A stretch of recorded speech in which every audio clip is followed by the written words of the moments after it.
CNN's Mike Valerio has the latest on the election outcome and its implications. 6월 4일 대통령 이재명. South Korea's new president Lee Jae-myung inheriting a tested nation and issuing a solemn vow that a brush with authoritarianism in his country will never happen again. Our team in Seoul witnessing the brief, dark detour last December when Lee's predecessor Yoon Suk-yeol declared martial law, 비상계엄을 선포합니다. sending the military to intimidate and arrest opposition lawmakers, an accusation Yoon denies. We're here in the crowd, and there are two military vehicles that are trying to get out of here. We're just a few blocks away from the National Assembly. As democratic norms face growing challenges worldwide, Lee and his supporters say South Korea is a bright spot.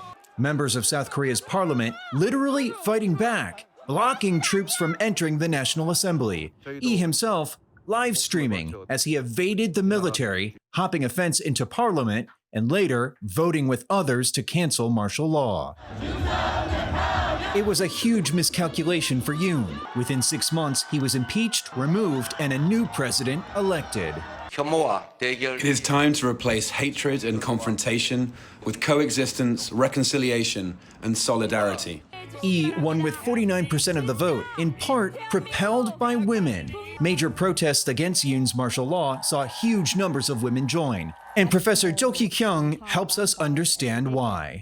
I think they really did feel that there were certain policies carried out by Yoon's government that was really unfair towards women and minorities in particular, and they wanted to stand up against it. Such as The declaration to abolish the Gender Equality Ministry, but there were also various other initiatives that were supposed to be helping single mothers. On the world stage, analysts say Lee needs to show allies that South Korea's democracy is back. America, other foreign partners, they will have an interest in how strong South Korea's democratic institutions are and democratic practices are, because it all affects their relationship, and especially the increasing competition between what we're seeing between authoritarian states and democratic states in the world.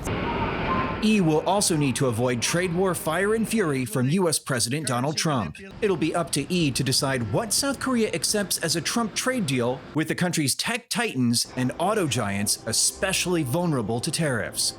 Lee and Trump have never met in person, but experts say they need to forge a working rapport as the U.S. stations nearly 30,000 troops in South Korea as a check against China and North Korea. In a pivot from the last administration, Lee pledged to restart talks with North Korea and said the South Korean military is more than ready to confront any threat from the North, but retired General Chun In-bum urges caution. Every day, North Koreans have become stronger, especially with their new relationship with the Russians and their experience that they have gained in Ukraine. My underlying belief is you should never underestimate your enemy.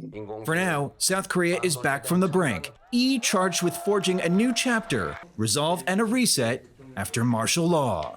Mike Valerio, CNN, Seoul.